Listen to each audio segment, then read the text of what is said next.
তীব্র তাপদাহের মাঝে শুনশান রাস্তায় পথ চলতি মানুষের হাতে কাঁচা ছোলা, বাতাসা ও রসনার পানীয় জল তুলে দিল অনিমেষ সাহা, রানা শেঠ, মানব দাস ও আশরাফুল মণ্ডলেরা। হ্যাঁ, এমনই এক সামাজিক মানব সেবার ছবি দেখা গেল শুক্রবার সকাল থেকে দুপুর পর্যন্ত বারাসাত টাকি রোডের বেড়াচাপা অম্বিকানগর বাসস্ট্যান্ড টাকি রোডের পাশে। এদিন অম্বিকানগর সংকেত ক্লাবের পক্ষ থেকে পথে নামল ওই ক্লাবের এক ঝাঁক সদস্য ও সদস্যরা। টাকি রোড দিয়ে চলা গাড়ির চালক থেকে যাত্রীদের হাতে তারা তুলে দিল ছোলা, বাতাসা, রসনা পানীয় জলের গ্লাস। তীব্র গরমে পথ চলতে মানুষ থেকে গাড়ির চালকেরা যখন ক্লান্ত, ঠিক তখনই তাদের পাশে দাঁড়ালো সংকেত ক্লাব।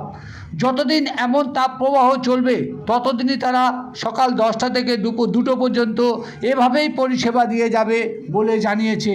কি জানাচ্ছেন সংকেত ক্লাব কর্তৃপক্ষ, তার পাশাপাশি দেখুন এভাবেই মানব সেবায় ব্রতী হয়েছে তারা। জাতির জন্য যে এই গরমে যে জলের জন্য মানুষের কষ্ট, এই রাস্তায় যে তাপের আবহাওয়া, এর জন্য আমরা সবাইকে হিন্দু মুসলমান নির্বিশেষে কোনো এরকম ব্যাপার না, রাস্তায় সব মানুষের জন্য জলের ব্যবস্থা করে দিই, জল, ছোলা, বাতাসা ব্যবস্থা করে সংকেত ক্লাবের পক্ষ থেকে করেছি। অম্বিকানগর সংকেত ক্লাবের পক্ষ থেকে আমার নাম আশাফুল। আমরা এই জলটা দিচ্ছি অম্বিকানগর সংকেত ক্লাবের ওই রাস্তা বাস স্ট্যান্ডের ওখানে, মানে ওখানে দিচ্ছি। আজকের থেকে সবে শুরু হলো, এবার প্রত্যেক দিন এটা চলবে।